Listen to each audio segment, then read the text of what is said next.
Esta tarde vamos a hablar acerca de la historia de Jesús. De hecho, es una historia hermosa, pero a la vez un poco triste en muchos sentidos también. Este es un pequeño mapa donde Jesús vivió la mayor parte de su vida.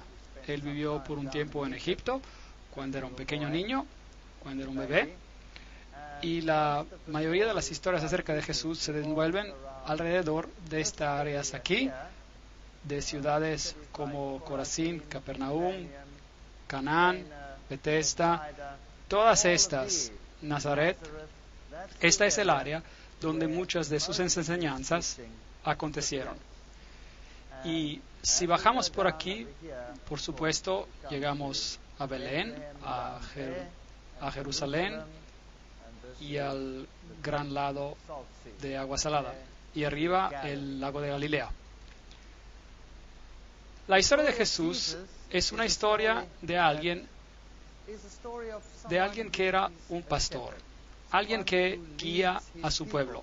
Ahora, en mi país, cuando yo observo a un pastor, esto no tiene mucho sentido, porque un pastor en mi país pone a su rebaño delante de él, y tienen perros que conducen al rebaño para hacer pasar el rebaño por una puerta en particular. Y los perros corren y las conducen por un lado y por otro del lado y las empujan a que se junten. Y el rebaño, de hecho, está un poco aterrorizado durante todo este proceso. Y entonces la idea de un pastor guiando a su rebaño es algo relativamente extraño. Pero esta es una ilustración típica de Medio Oriente, donde los pastores son totalmente diferentes, donde el pastor guía y el rebaño sigue. Pueden ver que estas ovejas están mirando al pastor, lo cual es totalmente diferente de cómo ocurre en otros países. Esta es una escena típica de un pastor en el Medio Oriente, donde tiene al pastor y su pequeño rebaño alrededor de él. Y nuevamente todas las ovejas lo están mirando. ¿No es hermoso? Me gusta. Y este hombre tenía una cara tan rugosa que tuve que tomarle una foto. Aquí tomamos un pequeño video de una escena típica de un pastor, y nuevamente el rebaño está atrás y el pastor está delante. Y ellos confían en su pastor, las ovejas. Veamos el video.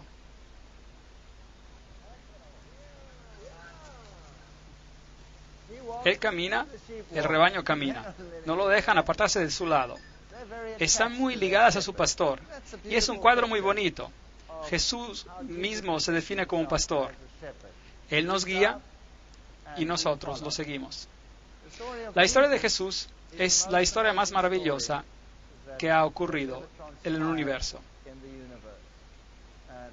Y en todo lugar, desafortunadamente, donde quiera que vaya, en el Medio Oriente, tienen hecho un lugar santo de todos estos lugares. Y las personas creen que hay algo de santidad en ir a estos lugares santos. Es bonito estar allí, es bonito verlos, pero no hay santidad en el lugar. Tú puedes encontrarte con Jesús de la misma manera estando en tu pequeño dormitorio como estando aquí. Y por supuesto, si ustedes quieren expandir su conocimiento y ver cómo la vida era en esas áreas, entonces es algo diferente. Pero ir allí para conseguir una bendición especial es un engaño. Así que esta es la cueva, aparentemente donde los pastores se encontraban esa noche, y pueden ver que tienen una estrella en el piso y se les anunció el nacimiento de Jesús. Y en esa cueva han construido una iglesia con relieves a los lados, con pastorcitos en este lugar. Cuando el ángel vino a decirles que Jesús había nacido en Belén, probablemente se encontraban en un campo como este. Así que la temporada del año cuando esto ocurrió no pudo haber sido el 25 de diciembre, que de hecho es la fecha de cumpleaños para todas las deidades paganas como Osiris y Zeus, Júpiter y todos los otros. Como los pastores estaban afuera en el campo, eso significa que tuvo que ocurrir en un clima templado y no en medio del invierno, lo cual sería el caso con el 25 de diciembre. Aquí es el campo de Ruth. Es una historia bonita, la historia de Ruth, la moabita, la cual es otra historia en la Biblia que nos dice que Dios no rechaza a naciones, aunque Moab era una nación apóstata. Alguien de Moab aceptó a Jesús como su Salvador personal. No lo conocían como tal porque él todavía no había nacido, pero ellos creyeron que el Dios de los israelitas era un Dios verdadero y que podía ser su Dios también. Esta es la ciudad de Belén, donde Jesús nació, y algunos de los lugares hermosos. ¿Quién ha estado allí? Muy bien. Hay hermosos lugares. Allí observar las personas es algo magnífico. Es como ser transportado al pasado en los tiempos de la Edad Media, en cierto sentido. Y este hombre de edad me dejó muy impresionado. Se ven muchas de esas caras arrugadas por allí. Y cuando uno camina por estas calles es realmente fascinante. Estuve allí unas cuantas veces. Es bastante peligroso estar en esas áreas. De hecho, una vez fuimos apedreados, pero logramos sobrevivir. En otras ocasiones fuimos los únicos que podíamos viajar de un lado al otro entre Israel y Líbano. Experiencias fascinantes. Los israelitas vienen a construir una barrera, simplemente la levantan. Y todos los que están de este lado se quedan a este lado, y todos los del otro lado se quedan al otro lado. Ocurre que pusieron la barrera en medio de la propiedad de este hombre, y este era nuestro guía turístico, así que él era el único guía que tenía autorización para estar en ambos lados. Fue una experiencia muy interesante, así que éramos los únicos que podían pasar por ambos lados. Todos los demás tenían que quedarse a un lado. Creo que fue providencia divina, yo creo que el Señor nos ayudó. Y era genial, porque podíamos ir a lugares donde nadie podía ir, porque todo estaba bloqueado. Tuvimos el lugar todo para nosotros. He estado en Belén y otros lugares donde uno no se puede ni mover por todos los turistas. Hay cientos de turistas en esas iglesias y uno se queda parado entre los bancos por mucho tiempo. Nosotros tuvimos la iglesia sola para nosotros, completamente vacía, y pudimos ir a todos esos lugares. Fue maravilloso. Y los guías turísticos estaban desesperados por dinero. Así que nos escabullaban en lugares que normalmente no se iría. Eso fue genial. Así que algo bueno puede salir de algo malo. Escenas típicas de los mercados. Esta es una carnicería. Si usted quisiera comprar su carne, aquí se cuelga. Y hay un tremendo zumbido alrededor mientras va a comprar su carne. Así que no creo que sea una buena idea. Este hombre aquí trató de venderme un pollo e insistía para que yo comprara su pollo. Así que seguía insistiendo y estaba vivo el pollo y el Señor no me dejaba ir. Y yo le dije que yo no estaba interesando, pero no me dejaba ir. Así que empezó a regatearme, insistió y no me dejaba, corrió tras de mí. Así que finalmente ya me volvía loco. Entonces le dije, bueno, voy a regatear con él por su pollo. Así que lo negocié menos y menos y menos y menos y menos por el pollo, hasta que él se enojó conmigo. Y eso estaba muy bien. Y entonces ya negocié aún más y finalmente se enojó y me dijo, ya, tenga su pollo gratis.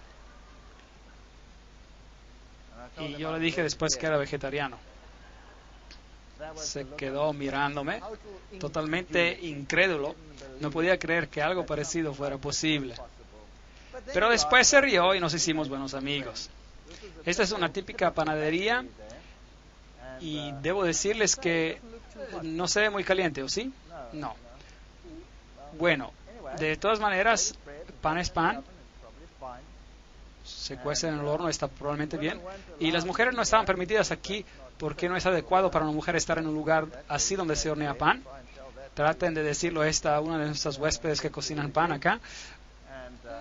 No creo que ella esté de acuerdo. Pero bueno, sin embargo, esa iglesia famosa de la Natividad, donde Jesús nació, así se supone. No sabemos nunca si esos lugares tantos son los lugares verdaderos. Algunos de ellos probablemente son correctos. Y este probablemente podría representar el lugar donde Jesús nació. Y estos, por supuesto, estos lugares fueron escogidos temprano en la historia. Y este en particular por la madre de Constantino. Y ella encontró que este era el lugar. Y por eso construyó esta iglesia, la cual era una iglesia bizantina, lo que significa que era ortodoxa. Y por eso hay una tremenda guerra en esta área entre los ortodoxos y los católicos que reclaman esos lugares para ellos mismos. Esta guerra no se resolvió hasta la llegada del movimiento ecuménico, y ahora esta iglesia está compartida por la iglesia ortodoxa y la iglesia católico romana, y alternan sus misas allí.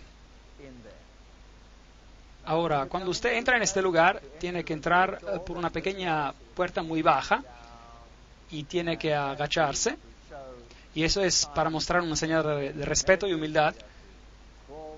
Y por eso usted tiene que casi gatear a través de ella. Y como puede ver, la iglesia estaba totalmente vacía cuando estaba allí, nadie presente. Cuando estuve allí anteriormente, estaba llenísima. Y el piso no es el piso original. El piso original estaba por debajo y todavía tiene el mosaico original del tiempo de Constantino. Es una iglesia muy antigua y, por supuesto, siendo un lugar santo, está llena de mitologías e historias que probablemente nunca ocurrieron. Pero me parecieron interesantes los rayos de sol que ingresaban a la iglesia cuando yo estuve ahí. Y ahí arriba, contra ese pilar, hay unos agujeros, por aquí los puede ver. ¿Y qué son estos agujeros? Bueno, la leyenda dice que María apareció en la iglesia un día y tomó sus dedos y los hizo en forma de una cruz como esta, y ella fue hacia ese pilar y lo marcó allí. Y allí estaban los agujeros. Allí están. Esos son los dedos de María que hicieron los agujeros. Y si usted pone sus dedos en estos agujeros, usted recibirá, dicen, una bendición especial. Observé estos agujeros y vi que los bordes estaban bastante ciselados, así que creo que el trabajo que hicieron no fue muy bueno. Si realmente fuera divino, entonces los agujeros estarían marcados nítidamente, quemados, me imagino. Entonces esta es la casa de historias que atrae a las personas, y se asombrará como en tiempos normales la gente se alinea en largas columnas para poner sus dedos allí, y realmente creen que recibirán una bendición especial de María si colocan sus dedos allí. Ahora, la iglesia, por supuesto, previamente era más baja. Le mostré el piso inferior, que estaba cubierto por tablas y que era considerablemente más bajo que el piso presente. Y así que si usted quiere bajar al lugar original donde alegan que el pesebre de Jesús estuvo, tiene que bajar estas gradas y entrar al sepulcro, y ahí está. Y este es donde el pesebre aparentemente estuvo, allí en ese mismo lugar. Así que si usted pone su mano allí, todavía hasta estos días, puede obtener una absolución de la Iglesia Católica Romana. Eso significa que todos sus pecados son perdonados si solo se toca esa parte. De hecho, en algunos de estos lugares usted puede conseguir perdón por sus pecados para 90 días de anticipación. Así que si usted está planeando una gran fiesta es bueno ir y poner su mano allí y saber que por 3 meses puede usted hacer lo que quiere. Muy interesante. Y no va a haber preguntas ni castigo que baje del cielo. Ahora, nosotros estuvimos acá cuando nadie estaba allí, lo cual era sorprendente. Así que cuando finalmente llegamos, cuando realmente nadie debía estar ahí, esas personas estaban muy sorprendidas. Estaban ocupadas con sus rituales normales y parece que interrumpimos este ritual, lo cual no les gustó. Pero teníamos una cámara allí y tomé una foto con mi cámara y debieran haber visto sus miradas. Les mostraré una foto que tenemos ahora mismo. Y esta es ahora una misa ortodoxa en el sótano, el subterráneo de esta iglesia, donde normalmente uno no debería estar. Aquí están, y es así como estaban vestidos, en capuchas negras. Se parecen más como miembros del Ku Klux Klan que a monjes. Estos son monjes ortodoxos diciendo una misa en particular. Y aquí, algo de lo que resultó. ¿Tienen sonido?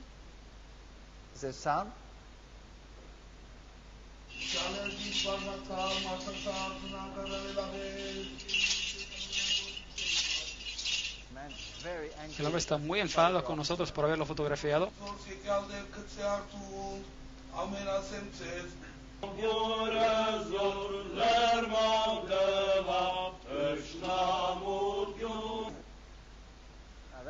Ahora ese hombre ahí, si las miradas pudieran matar, me hubiera arrasado. No parece muy amigable, ¿verdad? Entonces, esas son las clases de rituales que ocurren. No sé qué clase de misa será, pero de todas maneras, muy interesante. Entonces, cuando los ortodoxos se van, los católicos romanos entran y hacen su ceremonia. Hay un grupo de peregrinos acá en el escenario católico romano, hay una dama allí, tiene 3 cruces delante de ella y su cara está cubierta. Dicen que es un buen lugar para venir si quieres ser limpiado totalmente de cualquiera que sea tu problema. Afuera de esta iglesia tienen la estatua de Jerónimo, escribiendo las escrituras. Tienen el cráneo allá abajo. Esto es algo de ocultismo, por supuesto. La pregunta de la muerte y la vida, los ciclos de la muerte y la vida. Y bajando al sótano de la iglesia encontramos a esta cueva. Aparentemente esta es la cueva donde María realmente dio a la luz. Pero también notará los arcos triples, los cuales son típicos del paganismo. Y si esto fue el lugar, o si era un lugar pagano, no les puedo decir.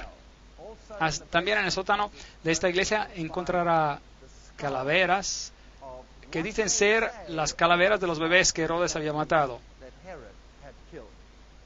Tampoco creo en eso, pero eso es lo que ellos dicen. Y ahí abajo hay uno de ellos que fotografié. Hubo una ocasión mientras yo estaba allí, una bomba explotó en el lugar donde había estado unos segundos atrás previamente. Es un lugar peligroso. Aquí hay otra cueva y en esta cueva también hay un sepulcro de María. Y dicen que este es donde María alimentaba a su infante. ¿Por qué los lugares tienen que ser diferentes? No lo sé. El lugar donde él nació, digamos, y también tiene la cueva donde José esperó por María mientras estaba dando la luz al bebé en el otro cuarto. Muy interesante. Cuando llegan a esta se llama el ataúd de la leche. Y cuando entra, lo llaman la gruta de la leche, la grotte du lait. Y entra adentro y hay otra cueva, una iglesia dentro de una cueva, otro símbolo pagano ahí. Y arriba en las paredes hay estas manchas blancas. Y esas están certificadas por Roma, con la certificación del papado, que esta es la leche que María arrojó a chorros contra las paredes. Y es algo en serio, cuando ella estaba dando a mamar a Jesús. Así que el guía que estaba allí estaba muy entusiasmado en mostrarnos esto, y uno puede recibir una unción especial. Hay un certificado de aprobación del Vaticano diciendo que esas son las manchas genuinas de la leche de María. Entonces le dije al guía, ¿sabe? He estado en otras de las cuevas también y hay manchas blancas similares en las paredes. Y esas son depósitos de calcio carbonado de la lluvia. Y él dijo que sí, que es verdad, pero en las otras cuevas sí, pero no en esta. Esta es la leche. Esta es la famosa gruta de la leche. Y si usted va abajo, ellos tienen todas estas pequeñas cuevas secundarias y ahí usted puede ver este icono típico en una de ellas. Ahora, de hecho, esto es paganismo. Esta es la leyenda de Isis. Como ven, en la leyenda de Isis, María toma el lugar de Isis. Y Isis era también la reina de la fertilidad.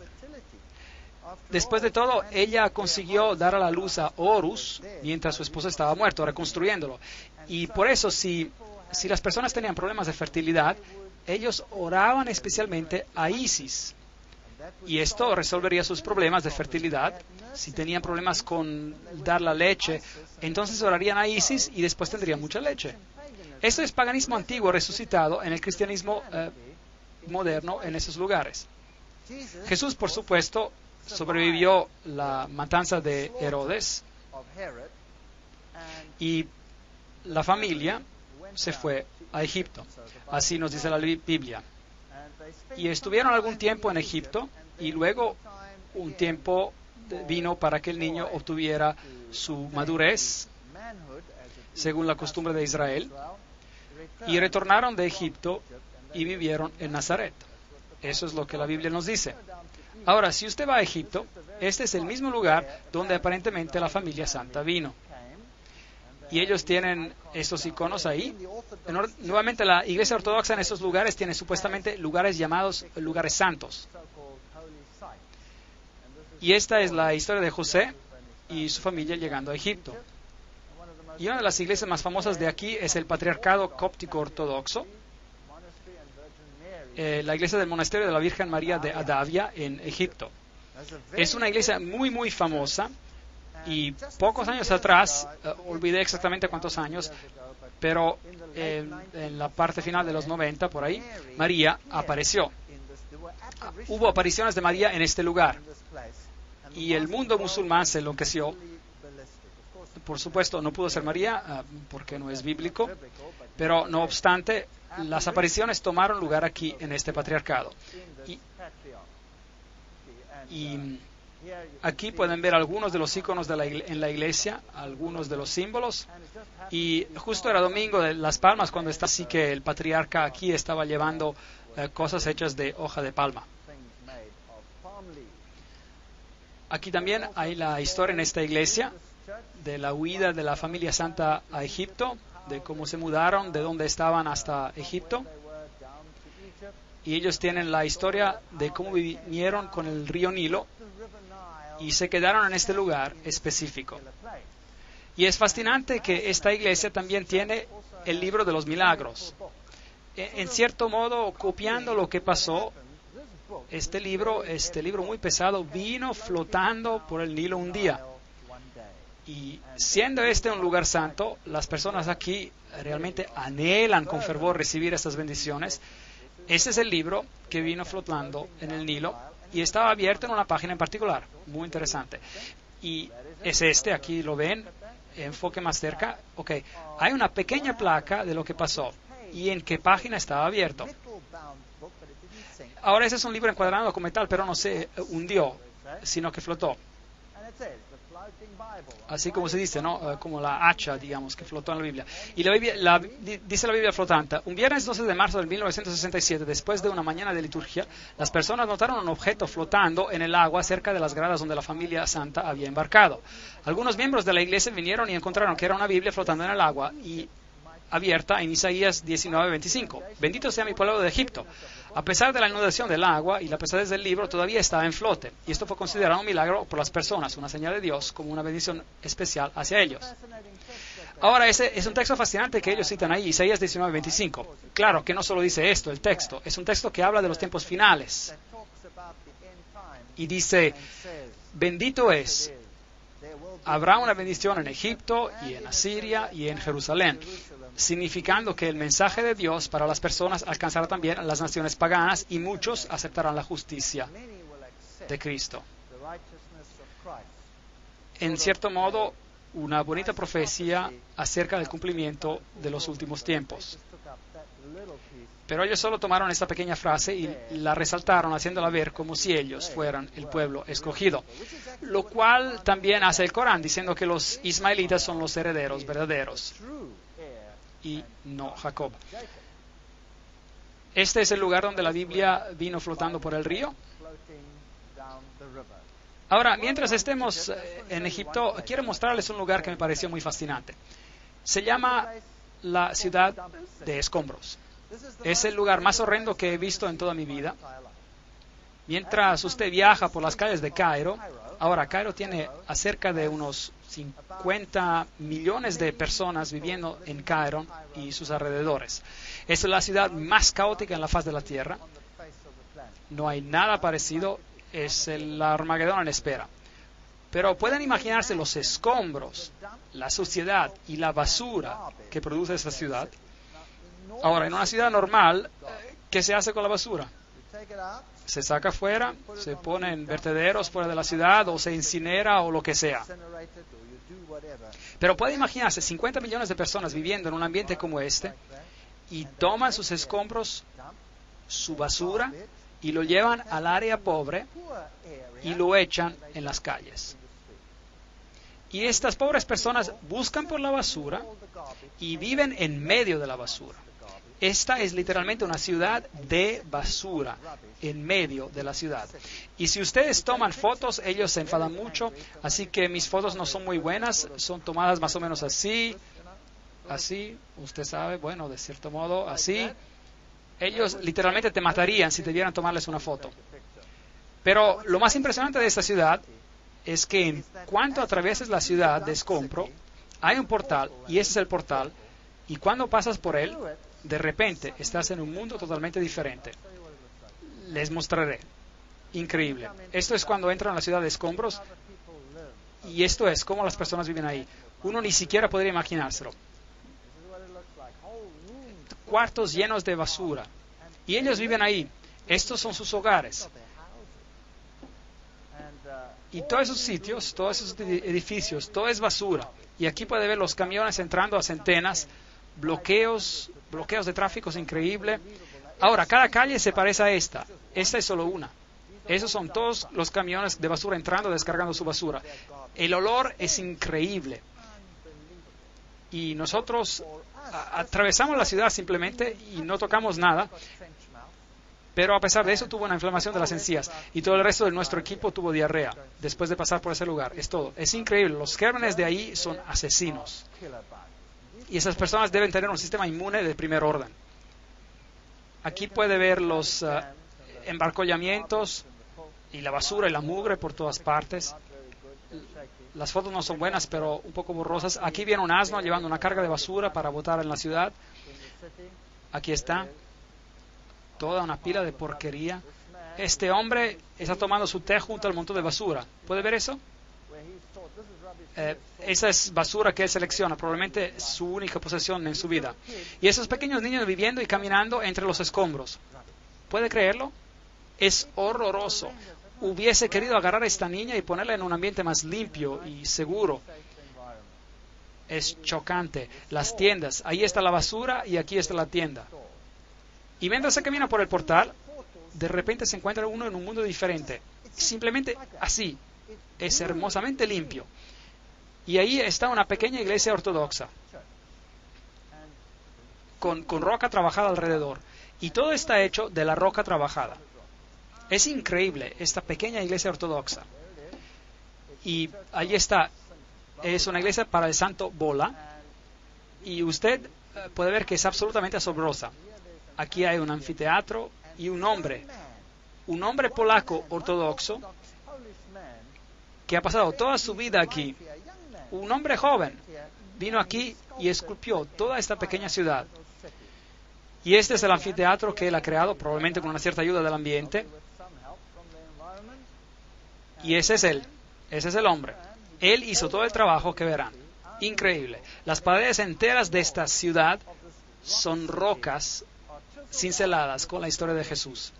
En medio del mundo musulmán, pasa por una ciudad de escombros y mugredad y basura, y de repente está en este lugar limpio y bonito, con una iglesia pequeña. Y la historia de Jesús escrita en las paredes. Jesús con los pequeños pastorcitos por aquí, al tiempo de su nacimiento, es la escena representada por aquí. La historia de su nacimiento, todo cincelado en roca sólida. Yo soy el buen pastor, cincelado en roca sólida. Las historias de la Biblia, el caminar sobre el agua, y la mujer al pozo, por ejemplo. Y estas son esculturas gigantes. Solo para darles una idea. Esto es un escarpado de roca, una pared de roca con algunas esculturas en ella. Cada piedra gigante ha sido transformada en un trabajo de arte. De Jesús, esta es la historia de Lázaro saliendo de su tumba. Esa es la historia de Jesús saliendo de su tumba. Y ustedes pueden ver las medidas grandes. Esta es la fachada de roca pura donde trabaja. Y ha trabajado toda esa área. Y allí tenemos una tremenda historia de Jesús. Acerquémonos. Mientras Él los estaba bendiciendo, aquí Jesús, Él ascendió a los cielos. Y la siguiente foto, veremos al Hijo de Dios venir en las nubes con gran poder y gloria. Un hombre ha transformado el área en un área de esperanza. Me quedé muy sorprendido. Esto es más o menos como nuestro mundo es. Ustedes pasan por este mundo representado por la ciudad de escombros. Y mientras pasan por ella, la única esperanza que pueden tener para pasar al otro lado de la historia es la historia de Jesús. Voy a ver el Hijo del Hombre viniendo en las nubes con gran poder y gloria. Y ya no habrá más ciudades de escombros.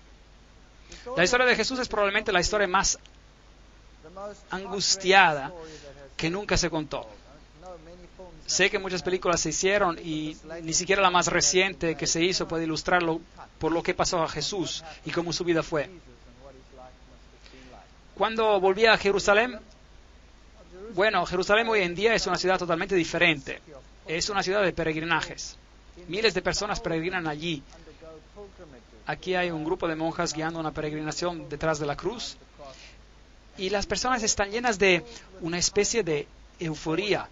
Han estado en ese lugar, lo han experimentado. Pero si un lugar toma el lugar de Jesús, entonces tenemos un problema. Ese es el muro de los lamentos y ahí tenemos la famosa mezquita de la roca en el fondo. Ese es el muro de los lamentos y no era parte del templo original, sino es una parte de la corte exterior del templo. Aquí subiendo las escaleras puede entrar a esta área. Hoy en día no está ya permitido entrar allí, así que me pararon aquí y solo tomé una foto por la grieta. Esta es una réplica de cómo el templo se veía y hay una columna gigante que era destinada a ser parte del templo y nos da una idea del tamaño original que tenía el templo. Esta nunca se usó porque tenía una grieta. Y esta es probablemente la réplica de la menorá en tamaño normal. Y esta es la que hicieron en caso de que restauren el lugar del templo. Esos son los judíos al muro de los lamentos. Usted nota todas esas pequeñas cartas en el muro, las ve. Las personas vienen y escriben sus pequeñas cartas de cualquier sueño que tengan en la vida y después las meten en el muro. Aquí tenemos un corto video.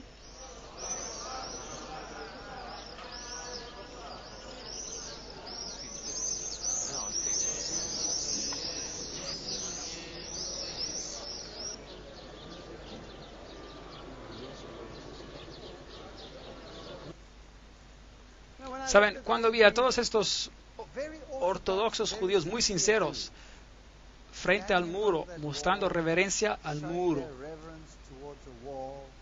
me pregunté a mí mismo si solo supieran de la roca de su salvación, si solo pudieran entender que no hay salvación en un muro de ladrillos, que la única salvación está en el que representa. Las personas hoy en día tienden a hacer de lugares sitios santos.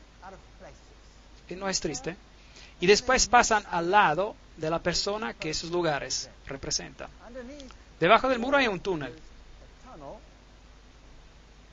Y se llama el pasaje secreto.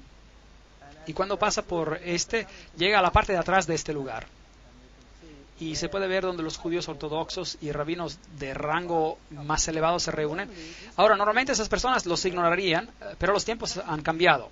Estuve sorprendido. Normalmente si usted viene con un pagano a este lugar, ellos lo detestarían. Le darían una mirada fea. ¿Qué hace este hombre impuro en este lugar tan santo? Estaba sorprendido. Esta vez cuando estuve allí, entrando a este lugar, hace unos cuantos meses atrás, la mayoría de esos rabinos vinieron a rogar por dinero, algo que nunca hubieran hecho hace 2 o 3 años atrás. Las cosas deben ser muy duras en ese lugar para que ellos hagan una cosa así. Ese es el lugar más santo y donde tienen esos remanentes del antiguo muro, y justo arriba, al otro lado, se encuentra la mezquita de la Roca. Aquí está un rabino ortodoxo haciendo su ritual. Note que tiene los mandamientos en su frente, la ley, la Torá, y los tiene también en su mano, porque la Biblia dice que lo tienen que atar en su frente y atarlos a sus manos. ¿Usted cree que Dios tuvo eso en mente, que usted haga una réplica y luego las ponga ahí y ya se acabó? ¿O usted piensa que Dios tenía en mente que tú pienses y actúes según la ley? ¿No tiene eso más sentido? Yo creo que eso tiene más sentido. Aquí hay una piedra típica del lugar antiguo del templo. Esta es una piedra de Rhodes. Y si esta tiene esos huecos, y eso indica que era una piedra del templo original. Así que cuando volvieron a usar las piedras del templo, las construyeron en toda clase de estructuras y paredes. Y así que esas seguramente fueron piedras del templo original construidas hoy en otro muro. Este es el sepulcro de David. Y de la misma manera que en lugares para peregrinajes católicos, aquí son los judíos que visitan. Ese es el lugar donde Jesús se bautizó. Incluso este es el lugar donde la historia empieza. La historia nos dice que cuando Jesús fue bautizado, la voz de Dios se escuchó diciendo: "Este es mi amado Hijo, en quien tengo complacencia". Y desde allí la Biblia nos cuenta que Jesús fue llevado al desierto para ser tentado. Y Mateo capítulo 4, versículo 2 nos dice: después de haber ayunado 40 días y 40 noches, sintió hambre. Si eres el Hijo de Dios, di que estas piedras se conviertan en pan, le dijo el diablo. Es una declaración muy interesante. Si eres el Hijo de Dios. Así que primero duda la validez de Dios, la palabra de Dios y el hecho de que sea el Hijo de Dios, si es verdadero. Y después lo desafía a ordenar a que las piedras se conviertan en pan. Y Jesús respondió: escrito está, no solo de pan vivirá el hombre, sino de toda palabra que sale de la boca de Dios. El texto que sigue existe en la versión King James inglesa, en otras no, pero esa es otra historia.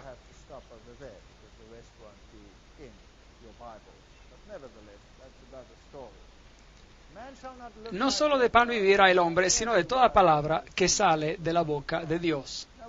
Ahora, pensamos que las tentaciones no eran tentaciones tremendas, pero realmente lo eran, porque en esas tentaciones Jesús conoció cada condición de la caída del hombre, cada condición. Lo primero que Adán y Eva hicieron fue de comer el árbol del conocimiento del bien y del mal. En otras palabras, el apetito era bueno para comida. Ese fue uno de sus primeros problemas. Y aquí Jesús triunfó después de ayunar 40 días y 40 noches, donde Adán y Eva fallaron en todo el esplendor y lujo que tenían, conquistando el apetito y conquistando la duda. Si eres el Hijo de Dios, ¿Dios realmente dijo eso? Por eso Jesús triunfó sobre el pecado de la duda y triunfa sobre el pecado del apetito humano y la pasión. Todo en uno. Y la tentación debió ser mucho peor que la tentación de Adán y Eva. Este es hoy en día el lugar más alto del muro antiguo, y no tenemos el templo, el cual debió haber estado en algún lugar aquí. Así que originalmente el diablo debió llevarlo a este muro, a algún lugar por aquí donde el templo estaba, y amenazó de arrojarlo abajo. Vayamos a este lugar aquí. Hay un punto que nos da una idea de la altura. Y la segunda tentación es, si eres el Hijo de Dios, nuevamente la misma pregunta, tírate abajo, pues escrito está, a sus ángeles mandará cerca de ti, en sus manos te sostendrán, para que no tropieces con tu pie en piedra. Y Jesús respondió de nuevo, escrito también está, no tentarás al Señor tu Dios. Esta es la segunda gran tentación de la humanidad. Y es un hecho triste. Si escuchamos la conferencia que dimos ayer, entonces ese es el pecado que la mayoría de la humanidad está haciendo. Es el pecado de presunción. El pecado de presunción.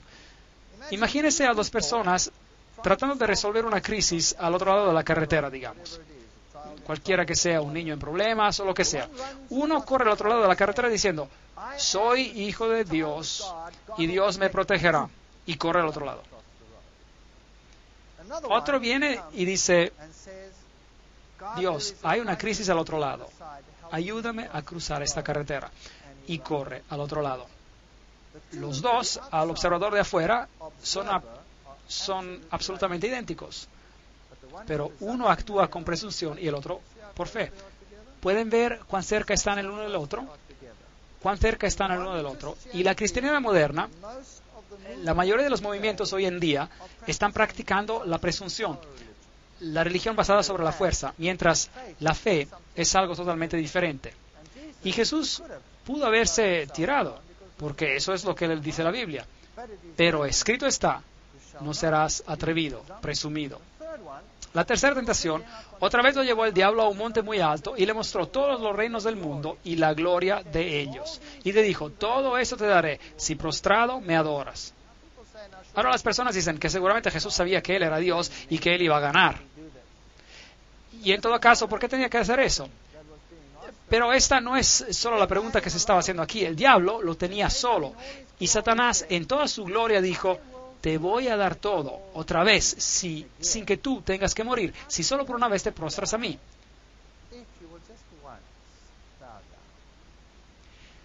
Y claro, el pecado que se tenía que vencer aquí es el pecado del amor al mundo. Y yo creo que muchas personas se perderán por esta misma tentación en particular. Vete, Satanás, porque escrito está, al Señor tu Dios adorarás y solo a Él servirás. El amor al mundo no nos llevará a ningún lugar. Así que esas tres tentaciones, Jesús básicamente triunfa por parte del hombre sobre las mayores tentaciones que tenemos que enfrentar de una forma u otra. Y por supuesto luego se fue al lago de Galilea. Y en el camino allí hay este pequeño pueblo pintoresco llamado Ma'alula. Y es el único pueblo pequeño que queda en el mundo entero donde el lenguaje que se habla es arameo. Ahora, ese es el lenguaje que Jesús hablaba. Y es muy bonito ir allí. Es un lugar limpio y placentero. Y es también un lugar ortodoxo, en gran parte ortodoxo y musulmán. Y ellos hablan arameo. Y los niños solo hablan arameo. Son muy estrictos con el idioma. Es agradable escuchar cómo suena. Aquí está uno de los sacerdotes ortodoxos dando un servicio en ese lugar en particular. Y fuimos a preguntarle si él oraría el Padre Nuestro para nosotros en arameo, para que podamos escuchar cómo era el lenguaje de Jesús. Y lo voy a compartir con ustedes. أبونا أحكي بشمو يجكتش شماخ يثاني والكاخ تشذكر إيروتشاخ إخ بشمو تشيب على رعا أبيح لحماح أخو اليوماح غفر ليح تيوثح إخ من غفر التمخت عن مينح ولو فاشتخل الناح تشاري بيوثا بيس حصل الناح مشيدا آمين. Así que este fue el Padre Nuestro en arameo. El lago de Galilea, un lugar maravilloso. Ese es supuestamente uno de los sitios, hay más de un sitio, pero ese es uno de los lugares donde la boda de Cana aparentemente aconteció. Y puede ver las tinajas ahí, es así como las tinajas originales se ven. Y como esas eran las tinajas de piedra áspera, donde primero vaciaron el líquido y luego lo guardaron en esas tinajas de barro. Y aquí es la ciudad de Jesús. Aquí es donde Jesús llevó a cabo la mayoría de su obra y predicó la mayoría de sus sermones, la ciudad de Capernaum, la cual es conocida como la ciudad de Jesús. Aquí es un lugar muy famoso. Y si lo mira, no parece nada, pero en realidad encima de esto hay un edificio gigante, justo encima. Allí puede ver algunos de los pilares de cemento y el piso de cemento. ¿Y qué es esto? Esta es la casa de Pedro. Esta era la casa de Pedro. Pedro vivió aquí. Y esa era su casa. Y Jesús debió haberse quedado allí muchas veces en esa casa. Si realmente es la casa de Pedro o no, nadie sabe. Pero la Iglesia Católica proclama que esta es la casa de Pedro. Y si quiero ver que está construido encima, ahí está. Una estructura gigante de cemento parado en los pilares encima de la casa de Pedro. Y dice ahí, Blato o Beato Petro Apóstolo, y este es el lugar donde Pedro vivió. Y Pedro, por supuesto, significa pequeña roca, y Roma ha construido su iglesia en este Pedro. Y allí tienen una estatua de Pedro justo afuera con un pez al lado de él, y esta es la estatua gigante de Pedro. Es enorme. Esta es una historia fascinante, porque Simón era también el nombre de Simón Mago. Y Simón Mago, de acuerdo a Alefas Levi, era el que se convirtió en Petra, el PTR, el Pedro, en el cual, por supuesto, hoy basaríamos todo este sistema.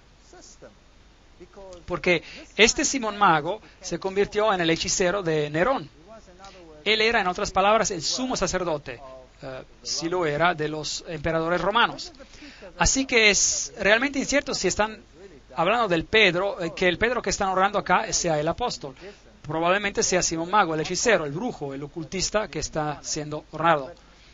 Pero la iglesia construyó este edificio gigante sobre la casa de Pedro. Y a los pies de esta estatua puede ver símbolos de pez y todo eso. Y nos dice que ese es Pedro el apóstol. Y un poquito más allá hay una sinagoga. Entonces aquí hay un edificio gigante hecho de cemento con una estatua gigante de Pedro, y justo cruzando el camino esta sinagoga remanente, probablemente la sinagoga donde Jesús más enseñó. Y hay una pequeña placa oxidada que dice: el primer siglo tardío, la sinagoga blanca, la sinagoga de Jesús. ¿Saben ustedes? Si yo construyera un gran edificio cristiano, no lo construiría donde Jesús pasaba la mayoría de su tiempo, porque construirlo sobre una pequeña casa que es posiblemente la casa de Pedro, si eso no es, no está seguro. Podría ser, porque la descripción de la Biblia dice: cuando salieron de la sinagoga cruzaron a la casa de Pedro. Y esa casa está justo al frente. Es posible. También podría ser la casa al lado, quién sabe. Pero es posible. Ahora, esta es la sinagoga donde Jesús en realidad enseñó. Así, aquí está otro pequeño pueblo, así que Capernaum era un pueblo y el otro era Corazín. Y esto es lo que queda de Corazín, no mucho. Algunas ruinas están aquí. Esas son las ciudades que Jesús maldijo. Y Jesús dijo que si los milagros que se hicieron en ti se hubieran hecho en Sidón, en Sodoma o Gomorra, ellas hubieran aceptado el mensaje. Pero ustedes han tenido amplia oportunidad, dijo Jesús. Jesús caminó por medio de esas ciudades y ni una persona permaneció enferma en esas ciudades, y a pesar no lo aceptaron. Aquí hay un famoso lugar santo, ese es el lugar de las bienaventuranzas. Y cuando entras ahí es mejor que estés apropiadamente vestido. Esta es la iglesia de las bienaventuranzas, un lugar muy famoso, y el Papa Juan Pablo II ha estado ahí, por supuesto, 2 veces, y ese es el conclave. Y ese es el campo. Ese es el campo donde probablemente Jesús predicó su primer sermón. Ese es un sermón muy impresionante. Ese es el más intricado, el sermón más sublime que jamás se haya predicado al ser humano. Y muchas personas citan equivocadamente ese sermón a unos extremos terribles. Las bienaventuranzas, Mateo 5, 3 a 10, Jesús empieza diciendo, bienaventurados los pobres. La palabra por bienaventurados es Macarios, el cual significa una bendición celestial, una bendición que solo puede venir de una fuente divina, una bendición enorme. Y la palabra usada para los pobres es ptojos, en griego, que significa pobreza absoluta. Nada más que pobreza absoluta. Ni dos monedas juntas. Y Jesús empieza su sermón y los judíos sentados allí en millares esperando que Él se anuncie ser el Mesías y decir, soy el Mesías, ustedes son el pueblo escogido de Dios. He venido a librarlos del yugo de Roma. Se levantarán y serán los más grandes en el cielo. Eso es lo que estaban esperando. Y aquí Él se levanta y las primeras palabras como Mesías que habla son bienaventurados los pobres. Y hay varias palabras para pobre en griego y usa la que describe pobreza miserable, absoluta. En vez de grandeza y riquezas y maravillas y cualquier adjetivo que se les pueda dar, deben ser pobres en espíritu, porque de tales es el reino de los cielos. Y la segunda bienaventuranza era, bienaventurados los que lloran. Querían regocijarse, no querían llorar. Y la palabra para llanto, hay diferentes niveles de llanto en griego, y la palabra en griego es penseo, lo cual significa dolor absoluto, el dolor que puedes tener por la pérdida de un hijo único, ese tipo de dolor. Bienaventurados los que lloran, porque recibirán consolación. Bienaventurados los mansos, porque recibirán la tierra por heredad. Esta es una mansedumbre, una humildad que prácticamente no se puede describir en palabras humanas. Y bienaventurados los que tienen hambre y sed de justicia, porque serán saciados. Y otra vez la palabra hambre aquí son retorcijones de hambre, que se sienten después de vaguear por días y días en un desierto sin comida o agua. Ese tipo de hambre y ese tipo de sed. ¿Qué está Jesús haciendo aquí? ¿Estaba tratando de chocarse con la actitud del público? ¿Estaba tratando de decir algo diferente de lo que ellos esperaban? Ciertamente lo estaba. De hecho, lo que Jesús estaba haciendo aquí es mostrar el camino cristiano. Esto es lo que está explicando. Y está diciendo, bendecidos los pobres en espíritu, porque de ellos es el reino de los cielos. En otras palabras, aquellos que se dan cuenta de su bancarrota, aquellos que se dan cuenta de que no tienen nada que ofrecer. Vengo a Jesús sin nada que ofrecer. No puedo decirle a Él, Señor, tengo una moneda aquí, ¿puedo comprar mi camino al cielo? No tengo nada. Estoy en pobreza absoluta. No tengo nada que ofrecer más que una vida manchada de pecado. Eso es todo. Así que debo llegar al punto donde me doy cuenta de que soy pobre, que no tengo nada que ofrecer. Y entonces el siguiente paso es bendecir a los que lloran porque serán consolados. No solamente me debo dar cuenta de que no tengo nada que ofrecer como individuo manchado de pecado, debo experimentar dolor. ¿Por qué? Por el pecado. Debo experimentar mi dolor por pecar y debo mirar al Hijo de Dios y debo sentir dolor y debo tener arrepentimiento. Y debo decir, Señor, perdóname por lo que hice. El arrepentimiento genuino es el siguiente paso en el camino cristiano. Bienaventurados son los mansos. Una vez que te des cuenta de que estás en bancarrota, una vez que te des cuenta de que eres responsable por la muerte del Hijo de Dios, una vez de que hayas experimentado un dolor real, no hay más tiempo para quedarte en tu pedestal pensando que eres mejor que los demás. Es hora de bajar y experimentar humildad y saber de que otros y Dios son más grandes que tú. Es un camino muy difícil para el ser humano de viajar. Es lo contrario a cada emoción humana. Bienaventurados los que tienen hambre y sed de justicia, porque serán saciados. El camino de los cristianos no termina con solo darse cuenta de que eres pecador por el dolor de tu pecado y por ser más humilde.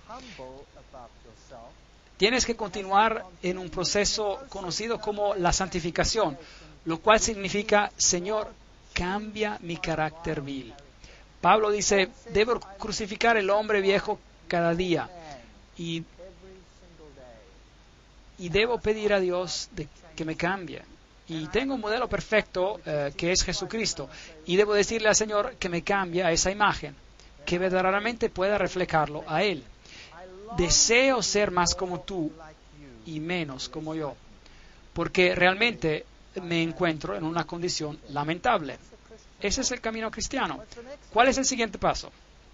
Una vez de que hayas hecho eso, entonces podrás ser misericordioso, porque ellos obtendrán misericordia. Nosotros tenemos a creer que somos mejores que otros y luego nos convertimos en críticos. Uno de los problemas más grandes en la iglesia es el ser crítico, ¿no es cierto? Ahora sabías de que esa persona todavía hace esto y el otro, y sabías de que ese joven está metido en drogas. Quiero decir, ¿qué te esperas? Mira, los padres son así, esa. En vez de alimentar el hambre y mirarte a ti mismo y decir, ahora mírate a ti mismo, qué miserable eres. ¿Piensas que ellos son peor que tú? ¿Por qué no puedes tener misericordia y simpatía de ellos porque Dios tuvo simpatía y misericordia hacia ti? ¿Acaso no se trata de esto? Así que Jesús dice, una vez de que llegues a este camino, una vez de que hayas experimentado el arrepentimiento, y una vez de que hayas sentido el dolor por tus pecados, y una vez de que hayas bajado de tu pedestal, y una vez de que hayas pedido al Señor de cambiarte y hacerte misericordioso, y tendrás compasión con aquellos que no tuvieron la ventaja de comprender lo que tú has comprendido. Bienaventurados los misericordiosos. Y luego, bienaventurados los limpios de corazón, porque verán a Dios. Me acuerdo cuando vine a esta iglesia vine del mundo, era muy mundano y en un duro negocio. La vida en la universidad es muy dura y tienes que luchar para llegar a la cumbre profesional. Y mi mente era un basurero. Y le dije a Dios, tú sabes, yo no quiero tener una mente así. Y Dios ayuda a uno a limpiar su vida y a desarrollar buenos pensamientos donde moran los malos pensamientos. Ese es el proceso de la santificación. La cristianidad no para solo cuando conoces a Jesús. No es bueno solo conocer a Jesús. No te vas a salvar solo conociendo a Jesús. ¿Acaso el diablo no conoce a Jesús? ¿Es salvo porque conoce a Jesús? No. Debemos dejarle que Dios nos cambie, nos limpie nuestras acciones. Bienaventurados los pacificadores, porque serán llamados hijos de Dios. Ven, una vez de que hayan pasado por toda esta serie de crecimiento, devienen pacificadores. Ahora, ¿quién es un pacificador? Un pacificador es alguien que tiene la paz de Dios en su corazón. Mucha paz tienen los que aman tu ley, dice en Salmos 119, 165. Ese es un pedazo, que es un pedazo del cielo. Y siempre me maravilla cuando los políticos toman esta bienaventuranza en particular y la aplican a ellos mismos y se dan grandes recompensas sin haber pasado por los pasos previos en la experiencia cristiana. Esa persona no es un pacificador. Un pacificador es alguien que ha hecho las paces con Dios. Ese es un pacificador. Y bienaventurados los que padecen persecución. ¿No es increíble? Por causa de la justicia, porque de ellos es el reino de Dios. ¿Cuál es la última cosa que el Señor menciona aquí? ¿Cuál es la última bienaventuranza? Benditos los que padecen persecución. En otras palabras, si pasas por este proceso, si sientes dolor por el pecado, si pides perdón, y si dejas que el Señor cambie tu corazón, y si estás dispuesto a bajar de tu pedestal, y si quieres la paz de Dios en tu corazón, serás una irritación para el mundo y ellos te perseguirán. Es una garantía.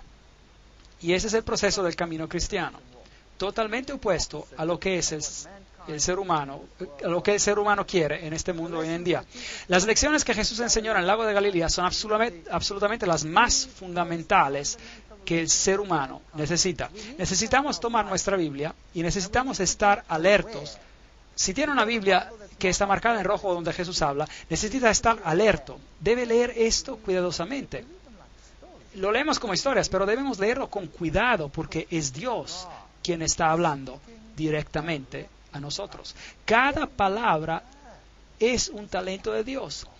Cada palabra, hasta los pero y los más, estarán en un lugar correcto por razones particulares. Así que necesitamos tomar atención a lo que Jesús enseñó. Aquí un típico barco en el lago de Galilea, pequeños pueblos alrededor, no ha cambiado mucho. Ese es un barco que encontraron después de una tremenda sequía.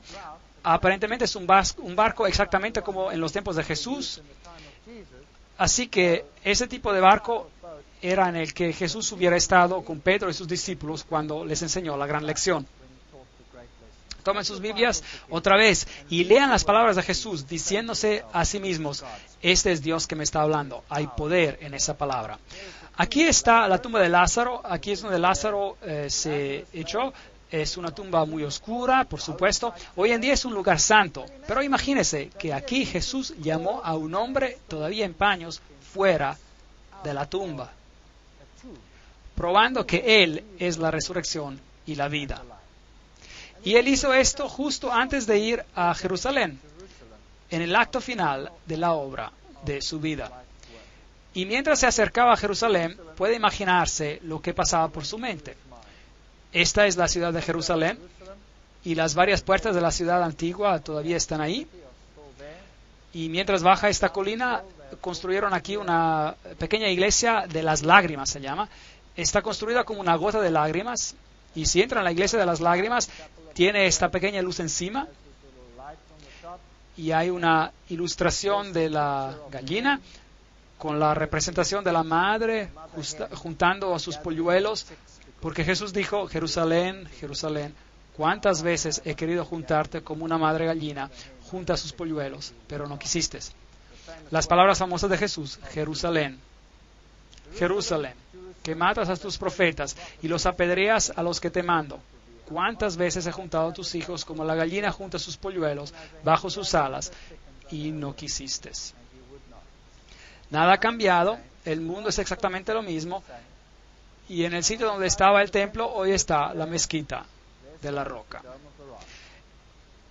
Es interesante aquí algo de la arquitectura. Esta aquí es la puerta hacia Damasco. Ahora, los arqueólogos nos harían creer que el muro no es hoy en día donde estaba en los tiempos antiguos. Esto es muy importante, porque los católicos tienen el Gólgota dentro de los muros. Y la Biblia dice que Jesús fue crucificado ¿dónde? Afuera de los muros. Ahora, eso es muy importante. ¿Dónde fue Jesús crucificado? ¿En el Gólgota católico o en el otro Gólgota fuera de la ciudad?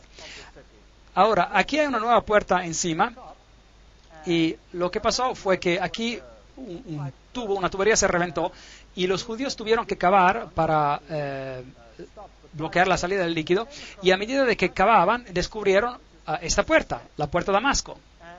Y lo puede ver, está justo abajo y al frente de la nueva puerta. Así que obviamente el muro debe haber estado en el mismo lugar, ¿verdad? Así que esto es muy interesante. El muro estaba en el mismo lugar. Mientras entra a este lugar, esta es la puerta de Damasco y estas deben ser las piedras donde Jesús incluso caminó y donde Pablo caminó. Así que si usted camina ahí, está de hecho caminando en el mismo lugar donde Jesús caminó. Aquí están las puertas de Hulda. Son puertas fascinantes, las dos puertas del sur, conocidas como las puertas de Hulda, y ya no existían básicamente hasta recientemente, fueron construidas en el periodo del segundo templo, eso es decir, el primer siglo. No me gusta ese BCE, antes de la era común, hasta el primer siglo, es decir, CE ponen ahí, era común. Bueno, nosotros vamos a hablar el primer siglo antes de Cristo y el primer siglo después de Cristo. Las puertas proveían acceso a los túneles que conducían al cercado del templo y las puertas de Hulda eran usadas a menudo por Jesús. Y todavía están cerradas hoy. y ahora son parte de los muros y la nueva construcción. Así que Jesús seguramente caminó por estas escaleras también. Aquí hay un hombre interesante, es una ilustración bonita, así que tenía su burro ahí y pensé que era una ilustración bonita, así que la tomé y seguí caminando. El error más grande que se puede cometer. Este pequeño hombre saltó a mis espaldas, me sacudió como un trapo para ver si algo caía de mis bolsillos, así que finalmente lo recompensé por su esfuerzo. Y luego mi amigo vino corriendo y lo vio y pensó que sería una fotografía grandiosa. Y me paré ahí y sonreí. Y mientras tomó la fotografía, hizo lo mismo que yo. Y la siguiente cosa que ocurrió, este hombre estaba golpeándolo en la espalda y sacudiéndolo como un trapo. Y me preguntó después, oye, ¿por qué no me dijiste? Y le dije, bueno, quería ver el espectáculo y no tenía por qué decirte. Eso es lo que venden allí en las calles de Jerusalén. Ese es un vendedor de algarrobo. Tiene una jarra grande en la espalda con un jugo de algarrobo y cuando se agacha puedes tomar uno de esos vasos y tomar de ellos. Y ese es el sector judío, muy diferente. Y un moledor viejo ahí, tiendas, pequeños niños judíos, muchas contiendas en este país. Esta es la vieja ciudad de David. Aquí es donde cortaron a Isaías, el profeta, en dos. ¿Puede imaginar cerrando a alguien vivo en dos? ¡Qué gente más cruel! Esta es la iglesia o la construcción que fue construida sobre lo que es el gran cenáculo de la última cena, como ellos dicen. Y este aquí es el Getsemaní. Y si va a Getsemaní, tiene que escoger cuál, porque hay dos. Este de aquí es el Getsemaní ortodoxo. Construyeron esta iglesia ortodoxa gigante encima de él. Y justo al lado, un poquito más alejado, está el Getsemaní católico. Afuera, donde hay árboles gigantes de olivo, en el Monte de los Olivos, donde Jesús fue a orar. Y ellos dicen que estos árboles son los descendientes de los olivos que Jesús vio cuando él fue a orar. Y se acuerda de que Jesús ahí dijo, mi alma está triste hasta la muerte. Quedaos aquí y velad conmigo. Mateos 26:38. Padre mío, si no puede pasar de mí esta copa sin que yo la beba, hágase su voluntad. Entonces se le apareció un ángel del cielo para fortalecerlo, y lleno de angustia oraba más intensamente, y era en su sudor como grandes gotas de sangre que caían hasta la tierra. Lucas 22:43. Hay muchas críticas hoy en día acerca de la película, por ejemplo, la película llamada La Pasión de Cristo. No lo encuentro un nombre muy bonito para mí, pero sin embargo representa el sufrimiento de Jesús, como si no fuera bíblico. De hecho, probablemente lo que hicieron ver no fue suficiente. El sufrimiento que representaron fue en realidad mucho más. No he visto la película, pero he leído suficientemente acerca de ella y les puedo decir que Jesús sufrió tremendamente y la historia bíblica está muy, dispersa y tenemos que tomarla pedazo por pedazo y tenemos que componerla junta, digamos, y tenemos que leer la historia también a nivel histórico para probablemente ver lo que le pasó a él. ¿Qué le pasó a Jesús en el jardín? Fue que él tenía tanta ansiedad que sus vasos capilares de su piel reventaron. Ahora, esto es una condición médica que ocurre algunas veces hoy en día. Y es muy, muy rara vez que alguien sobreviva a esta condición. El estrés y el trauma son tan grandes cuando los vasos capilares revientan por ansiedad que esas personas mueren. Así que lo que debió haber pasado aquí es exactamente la misma cosa y Jesús pudo haber muerto aquí. Pero un ángel apareció del cielo y lo fortaleció para lo que estaba por acontecer. La Biblia nos dice que esa noche los discípulos lo abandonaron y huyeron. Marcos 14:15. Cada uno lo abandonó. Este es el Getsemaní católico. Y aquí hay nuevamente la roca famosa donde dicen que él oró y donde las gotas de sangre se derramaron. Ahora, debe recordar que el paganismo está loco por las rocas. Tienen lugares famosos, cuevas famosas, rocas famosas. Las rocas formaban una parte muy importante en el paganismo. Pero otra vez, en las historias de la Biblia, los patriarcas también hicieron altares de rocas, pero no adoraban a las rocas, ellos adoraban a Dios. Y usaban las rocas como altares para sacrificios a Dios, el cual era un tipo de sacrificio de Jesús. Es una historia totalmente diferente. Así que aquí está una roca santa, aparentemente donde tomaron a Jesús cautivo. Y esas deben ser las gradas por donde lo llevaron, porque esas suben al templo de Caifás. Bueno, si así les gusta llamarlo, pero no es su templo, es un palacio. Y aquí hay una representación a su lado, como Jesús fue llevado por estas gradas. Si fue llevado con cuerdas, la Biblia no lo menciona. Hoy esta iglesia romana católica ha sido construida en ese lugar y probablemente este es un lugar arqueológicamente correcto. Y aquí estaba el asiento del sumo sacerdote. Y ese año era Caifás. Ahora, aquí hay una confusión en la Biblia, porque cuando lo trajeron a Jesús, lo llevaron a Anás. Ahora, Anás era el suegro de Caifás. Y él era, o había sido el sumo sacerdote previo. Y como la nómina de los sumos sacerdotes se quedaba en la familia, el sumo sacerdote del previo año, el más viejo, era todavía honrado como el sumo sacerdote, aunque él no estaba ya como sumo sacerdote. Así que por eso la Biblia es muchas veces criticada por sus descripciones, pero su descripción está correcta. Y también algunas de las críticas dicen que nadie como Caifás jamás existió. Bueno, finalmente encontraron su mismo sarcófago con el nombre de Caifás, el sumo sacerdote. Así que esto es histórico también. Entonces, si miramos a los juicios de Jesús, la Biblia de hecho menciona 7 juicios de Jesús, lo cual es fascinante porque el número 7 es el número de Dios.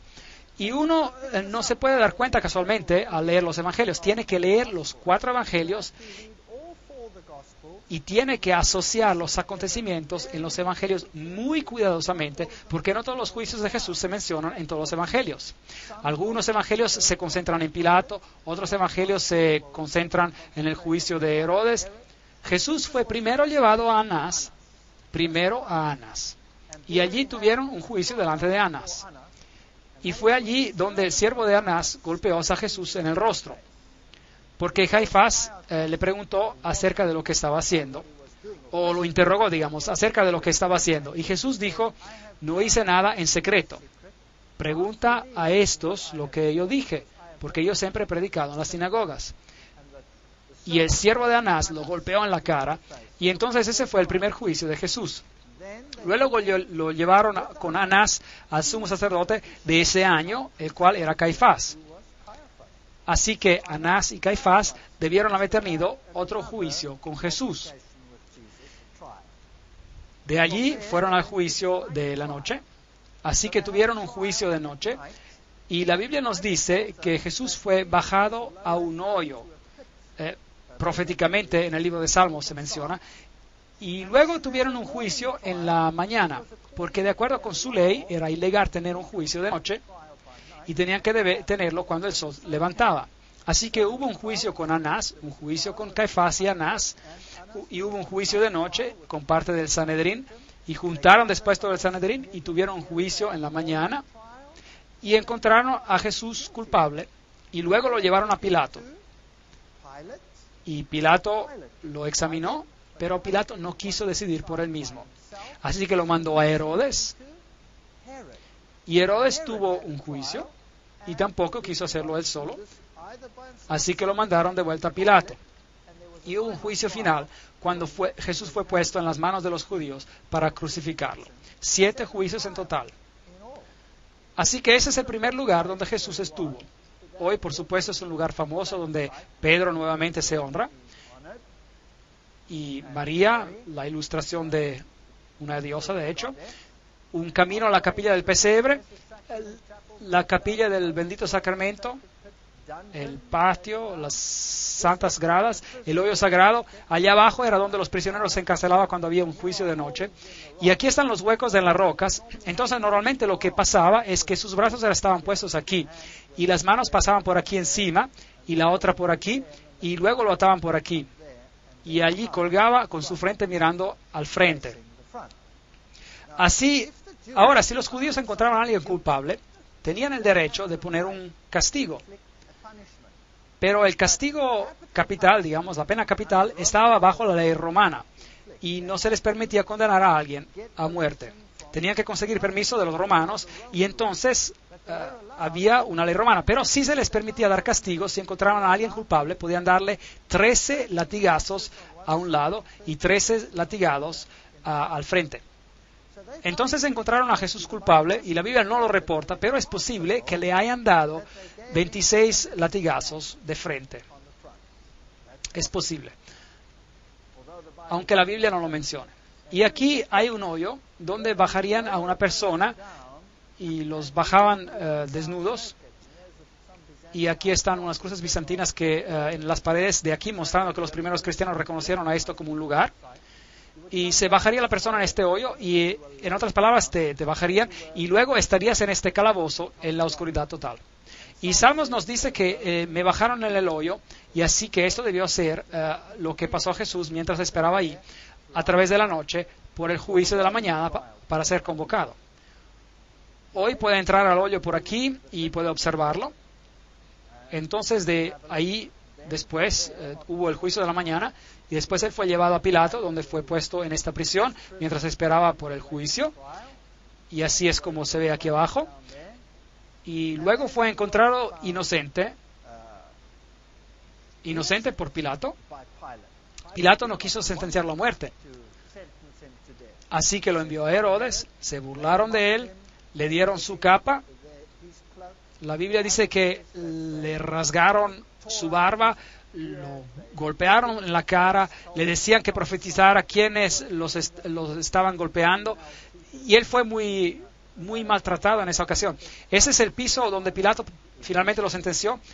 Aquí se pueden ver los juegos romanos en el suelo, y aquí es donde Pilato dijo las famosas palabras: Ecce homo, miren al hombre. Y él estaba allí con una corona de espinas en su cabeza y había sido golpeado. De hecho, Pilato, la Biblia dice en su primer juicio que con Pilato lo habían golpeado para ganar la simpatía de los judíos. Esa es una cosa muy cobarde de hacer. Ahora, los látigos romanos consistían en 40 látigos menos uno. Entonces lo ataron a un pilar y luego lo golpearon con 40 látigos menos uno. Y el látigo que usaron tenía un número de cuerdas y tenía pedazos de piedra o de metal al cabo de ellas. Y de hecho, muchas de las personas quienes eran sentenciadas a esos latigazos morían de los latigazos, solo a causa de los látigos, porque los látigos penetraban y abrían la piel, rasgaban la carne abierta, y la historia nos dice que las personas que fueron golpeadas con esos látigos, a veces sus entrañas les colgaban, solo a causa de los latigazos. Así que ese era un tremendo castigo. Y luego, por supuesto, otra posibilidad es que lo latigaron 2 veces, porque cuando fue sentenciado culpable al final y sentenciado a ser crucificado, entonces se te latigaba otra vez antes de ser crucificado. La Biblia no nos dice si fue latigado en 2 ocasiones, pero es posible de que haya pasado. Ahora, ellos también reclaman de que Pilatos no existió. Bueno, aquí hay una inscripción actual que fue encontrada, la inscripción de Pontius Pilatus, la cual categóricamente indica que él era el procurador en los tiempos de Tiberio. Así que bíblicamente y arqueológicamente no hay manera de que la historia bíblica sea negada. Así que algunos representan que el latigazo ocurrió de esta manera. Otros lo representan como siendo agachado sobre un pilar horizontal y lo latigaron de esa manera. La Biblia también dice que cuando le pusieron la corona de espinas y cuando pusieron una vara en su mano, que tomaron la vara y lo golpearon sobre la cabeza con ella. Pero el verbo griego usado nos dice que lo golpearon una y otra vez y otra vez. Así que el sufrimiento de Jesús fue enorme. La Biblia incluso representa que lo hirieron y que la herida era una gran herida. Una grande herida de arriba a abajo. Así que Jesús sufrió como ningún otro hombre ha sufrido por alguien o por ningún acto o por cualquier acto criminal en la historia de la humanidad. Y si Dios no hubiera mandado a un ángel para fortalecerlo, no lo hubiera logrado. Y por eso, cuando Él estaba en esa cruz, todavía perdonó a los que ejecutaban la sentencia. y por qué, la razón por la cual él murió tan rápidamente, mientras otros que colgaban ahí por más tiempo se les tuvo que quebrar sus piernas. Porque esa era la manera de, bueno, que ellos tenían de asegurarse de que se quedaran esas personas en la cruz y no se bajaran. Vea, si ellos se hubiesen quedado en la cruz en el sábado, en el día viernes, es decir, y no hubiesen morido ese viernes, entonces les rompieron las piernas, porque si no, en el día de sábado hubieran podido bajar de la cruz y eso hubiera sido un desastre porque nadie los hubiera podido agarrar el sábado. Así que una historia horrible en esos tiempos antiguos. Y luego dice la Biblia, lo llevaron a Golgotá y ahora esa es la calle famosa, la Vía Dolorosa, donde debió haber pasado. Y de acuerdo con la Biblia, él fue llevado afuera de la ciudad. Y eso significa que él debió haber bajado por esta calle y salió afuera de esta puerta que se llamaba la salida de las ovejas. Y debió haber subido allí. Y eso tendría sentido porque la puerta de las ovejas es donde los sacrificios se llevaban afuera de la ciudad para ser quemados. Si usted tiene la opinión católica, bueno, entonces él debió haber subido las gradas para entrar al Gólgota. Los llevaré a los ambos sitios y les mostraré ambos sitios. Y la Biblia dice que él llevó su cruz, pero que se cayó bajo ella y entonces tuvo que ser ayudado y alguien tuvo que tomar su lugar. Esta es la famosa Vía Dolorosa. Al subir pasamos por aquí, caminando por el túnel que es conocido como el túnel de Ezequías, donde tuvimos una mala experiencia, donde nos apedrearon. Y aquí es el famoso sepulcro católico, o la iglesia famosa, donde reclaman ser el Golgotá. Ahora, afortunadamente para los católicos romanos, todo encaja en una iglesia. El lugar donde la cruz se encontraba, más el lugar donde está el sepulcro. Todo en una iglesia, muy conveniente para los peregrinos. En el lado de aquí tienen una plaqueta, tienen granadas y pomelos. Las granadas y los pomelos exactamente como lo tenían en los templos de Baal, exactamente lo mismo. Muy interesante las anomalías paganas en este lugar. Cuando entra a esta Gólgota católica tiene varias urnas colgando con las sales santas. Tiene de nuevo la famosa piedra. Aquí está un hombre besando esta piedra.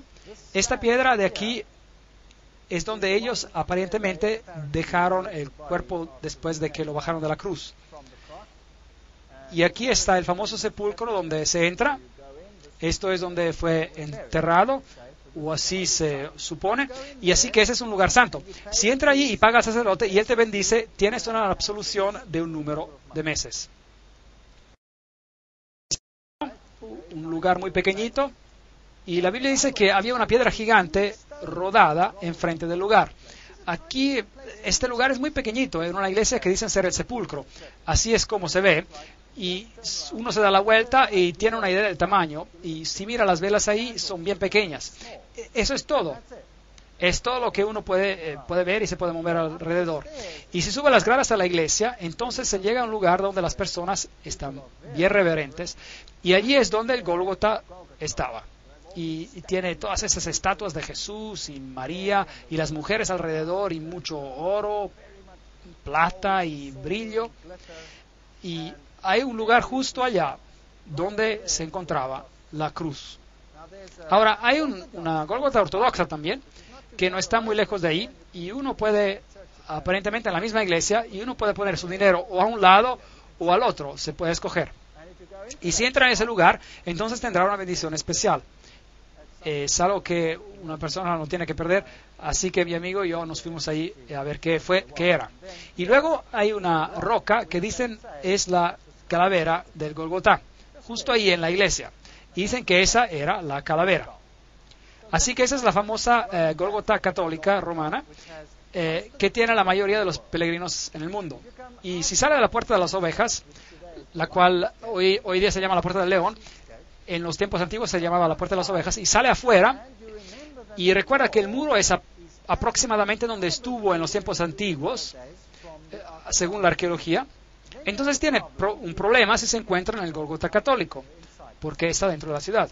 La Biblia dice que él fue crucificado afuera de la ciudad. La salvación es para cada uno.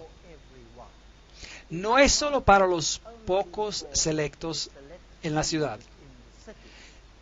Y es por eso que cuando usted sale puede ver a esta roca gigante que todavía hoy en día tiene el rostro de una calavera, y se ve por ahí.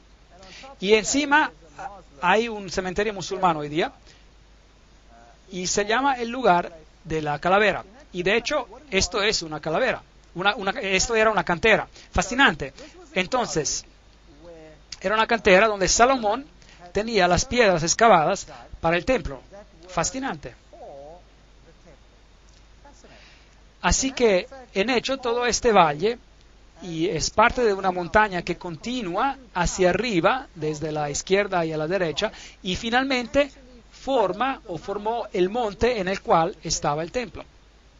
Y es interesante que este es el lugar donde Abraham probablemente simuló el tipo de muerte del Hijo de Dios, es decir, por medio del sacrificio que él quiso hacer de Isaac, su hijo. Pero Dios dijo, no tienes que proveer por tu hijo, yo proveeré el mío. Y este es, de hecho, la misma cumbre. Qué fascinante. Así que esto tendría sentido que Jesús murió encima de esta colina. Dios es amor. Porque de tal manera Dios amó al mundo que dio su Hijo unigénito para que todos los que crean no se pierdan, mas tengan vida eterna. Juan 3:16. Afuera, muy cerca, justo a la base de esa colina, hay una tumba con un jardín. Y luego tomaron el cuerpo de Jesús y lo envolvieron en lino, vistieron con especias de la manera como los judíos se sepultaban, y cerca del lugar donde fue crucificado había un jardín, y en el jardín había un nuevo sepulcro donde nunca se había enterrado a nadie. Es lo que la Biblia dice. Así que es totalmente diferente del lugar que está dentro de la ciudad. Así que hay un jardín afuera de la ciudad, todavía hoy en día es un jardín hermoso, y ahora un jardín en la Biblia actualmente significa una finca, y aquí era un viñedo, y aquí todavía hay un viejo lagar para la uva, así que eso tiene sentido. Y ahí hay un viejo lagar para la uva, y es un hermoso jardín hoy. Y después de cavar para construir edificios, encontraron este lugar. Y mirar y contemplar que aquí había algunas tumbas, y enfrente de la tumba, así pueden ver, hay un pequeño muro. Y en ese pequeño muro, en el cual era como un surco, pusieron una gran piedra redonda que pudieran haber rodado enfrente de esa tumba.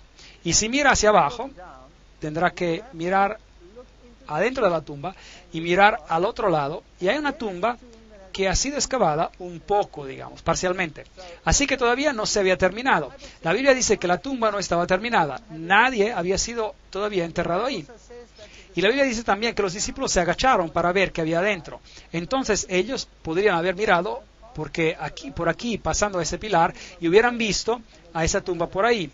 Y se habían dado cuenta que estaba vacía. Entonces, esto encaja perfectamente con la descripción bíblica. También en ese jardín tienen esa hierba que crece por aquí, de donde hacen una droga para poder anestesiar. Y esa es la que mezclaron con vino y anestesiaban a cualquiera que estaba en la cruz. Pero Jesús rechazó tomarla. Y ese es un pastor metodista que administraba este lugar. Aquí una piedra típica. Esta es la tumba de Herodes, una de las tumbas más intactas de este tipo que existen hoy. La de Jesús probablemente era así. Así que aquí probablemente está el lugar del jardín de la tumba. Hay un pequeño surco y en el frente donde hubiera estado una gran piedra redonda que tuvo que haber sido removida. Esto tiene mucho más sentido para mí que el otro Gólgota adentro. Bueno, adentro se ve así. Y por supuesto las personas creen que es un lugar santo, así que vienen aquí para orar y ser reverentes, lo cual está bien, claro, pero aquí dice, Él no está aquí, ha resucitado. Y eso para mí es el punto crucial del problema. Él no está aquí, ha resucitado. A mi Dios, yo no tengo que ir a buscarlo en un lugar santo o entrar en algún hueco. Él ha resucitado. Puedo hablar con Él aquí mismo, puedo hablar con Él donde quiera que yo esté, porque Él me puede oír. Porque Él es la resurrección y la vida. El que cree en mí, aunque esté muerto, vivirá. Juan 11:25. Porque por gracia sois salvos, por medio de la fe. Efesios 2, versículo 8. ¿Sabe? Una religión basada en una forma y formalidad es tan vacía, una vez de que uno ha sentido y experimentado Jesucristo. Aquí está el Monte de los Olivos, la capilla de la Ascensión, pequeña capilla, y aparentemente ese es el lugar donde Jesús ascendió al cielo. Esta de aquí es la famosa puerta de oro. Está enladrillada y bloqueada, y del otro lado hay unas gradas que conducen al templo del monte, y hoy en día hay la mezquita de la roca, y aquí se encuentran las tumbas de los más ricos del mundo musulmán.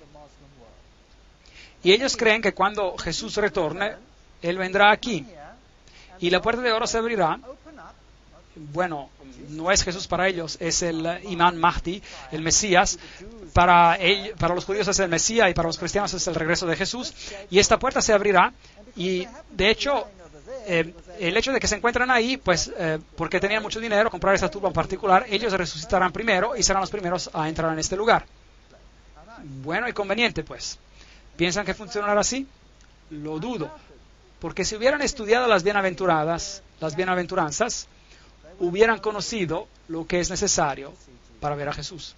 Necesitamos sentir pena por nuestros pecados, tenemos que arrepentirnos, tenemos que lamentar y tenemos que pedir a Jesús que nos cambie, tenemos que volver en armonía con Él y a sus principios, y luego no necesitamos esa puerta, tenemos otra puerta. Es una puerta que tiene perlas en ellas y es una Jerusalén celestial que fue construida por Dios. No sé si habrá muchos una primera resurrección aquí, pero no quiero juzgar esto es para Dios de juzgar, pero aquí todos ellos están esperando por su reino terrenal.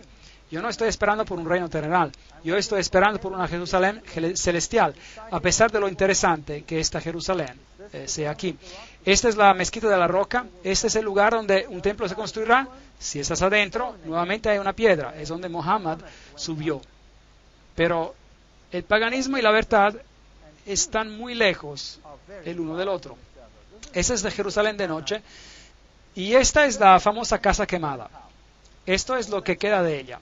En los años 70 después de Cristo, los romanos vinieron y destruyeron a Jerusalén y la quemaron. Y ese es un símbolo de la destrucción que tendrá este mundo cuando Dios retorne. Podemos ser parte de la casa quemada o podemos ser parte del reino de Dios. Esa es nuestra decisión.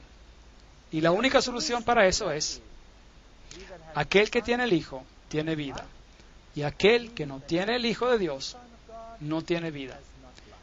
Estas cosas he escrito en ti. Creed en el nombre del Hijo de Dios y sabrás que tendrás vida eterna. 1 de Juan 5, 12 a 13. Así que esta es nuestra decisión hoy. Podemos entretenernos con todas las cosas de este mundo y podemos hacer los lugares santos más importantes que Dios, o podemos desarrollar una relación. Pero el precio es el yo. Tendremos que renunciar al yo, a nosotros mismos, y a pedir a Dios que nos dé su carácter. Un carácter que pueda entender, sobrellevar y amar a nuestro prójimo, así como nos amamos a nosotros mismos, y hacer Dios supremo en nuestras vidas, porque sin Él no podemos hacer nada. Amén.